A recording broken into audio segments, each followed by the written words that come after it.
What is up, guys? Done at the sites. In this video, I'm going to show you how you can connect your Stripe payments in WooCommerce. So first, you need to head over to your WordPress website, and then on the left side, you need to click on plugins.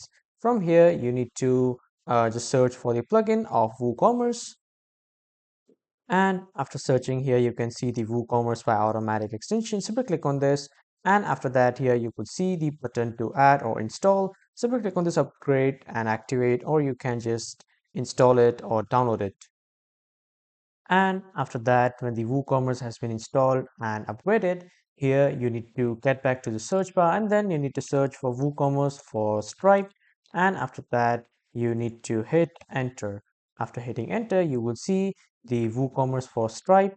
Here you can see the payment plugins for Stripe WooCommerce.